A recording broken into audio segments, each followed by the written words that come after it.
Finally, the scrim and scaffolding that's been covering up the Haunted Mansion is down.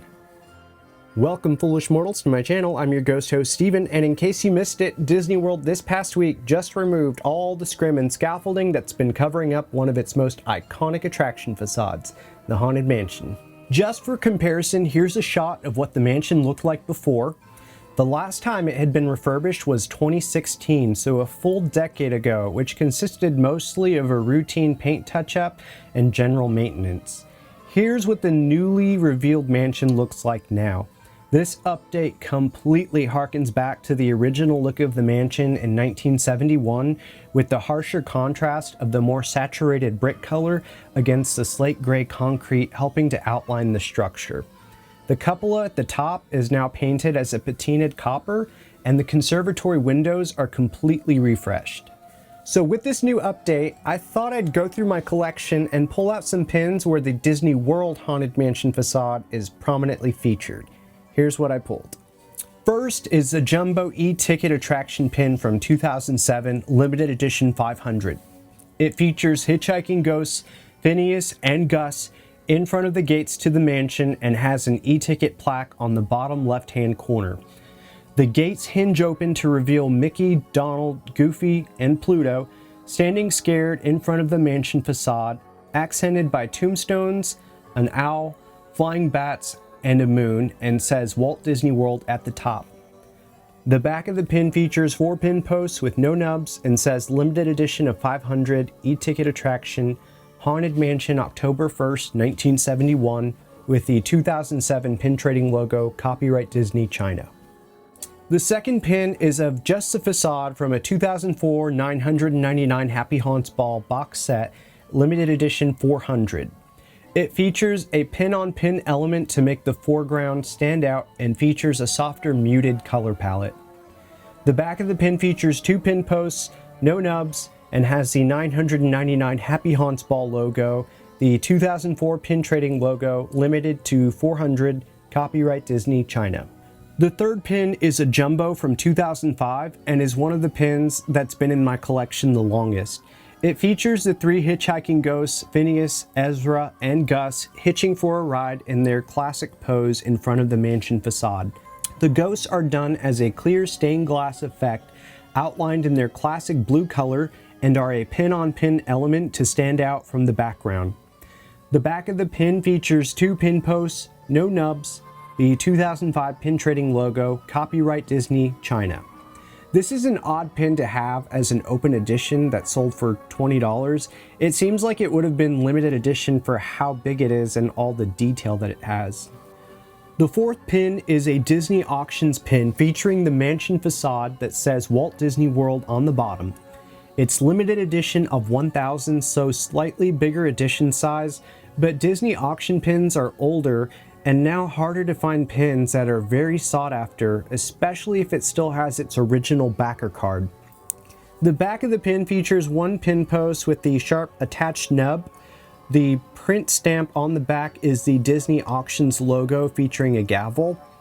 The 5th pin is a WDI framed picture of the mansion facade that is limited edition 300. The frame is silver with a textured pattern, and the image is an actual photo of the mansion taken at night with some fog and thematic lighting.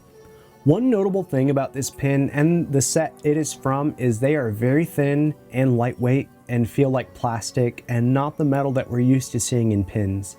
I see a lot of people in pin groups always worried that they bought a fake pin because it feels so light and cheap.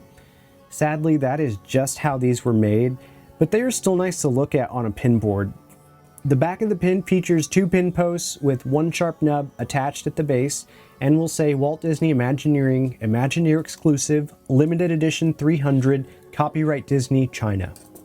The 6th pin is a cameo locket style hinge pin from the 2009 Marquee Collection and is limited edition 1000. The front features an enamel print version of Master Gracey on a blue background that opens up to a printed photo glossed in clear enamel of the actual Master Gracey image imposed in front of an actual photo of the mansion exterior in daylight. The backside of the front part of the pin says Walt Disney World. The back of the pin features one pin post with two nubs on the Mickey head pattern back with the Marquee Collection logo, the 2009 pin trading logo, 4 of 5, limited edition of 1000, copyright Disney, China. The final pin I picked out is the Haunted Attraction Jumbo pin from 2005 that is limited edition 500. The pin features a Haunted Mansion butler in the front courtyard ushering a scared Mickey, Donald, and Goofy towards the attraction's entrance. This pin is very detailed and includes the round planter with the broken bird bath and flowers, the iconic ghostly hearse, and the mansion's facade. The pin features a pin-on-pin-on-pin element that gives it layers of depth, and the mansion in this one most closely resembles what the refreshed facade looks like now with its high contrast colors. The back of the pin features two pin posts with no nubs and says limited edition of 500 with the Haunted Attraction logo, the 2005 pin trading logo, copyright Disney, China. The e-ticket jumbo, Haunted Attraction jumbo, Disney auctions, and the open edition jumbo pins all feature glow-in-the-dark elements with some UV reactive parts. The glow on the Disney auctions pin though is weaker than the others. Of all the pins, I think my favorite pin is the Haunted Attraction jumbo. I always love when the art style of the pin is truer to the original look and not an overly cartoonized version. And the box that this one comes in sets the presentation off with a chef's kiss.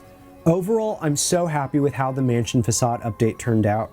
It now looks like a beautiful concept painting come to life. I sadly experienced the printed scrim on my trip earlier this year, but it was so worth it, and I can't wait to see it in person when I go in a month and a half.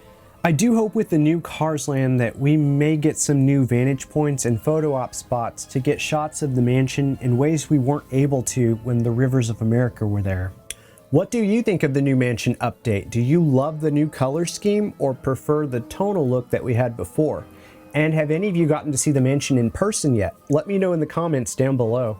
Thank you so much for watching. If you enjoyed this video, please hit the like button, subscribe, and click the bell icon to be notified when more videos like this pop up and to help grow the channel. Until next time, stay foolish, and remember, there's always room for one more pin.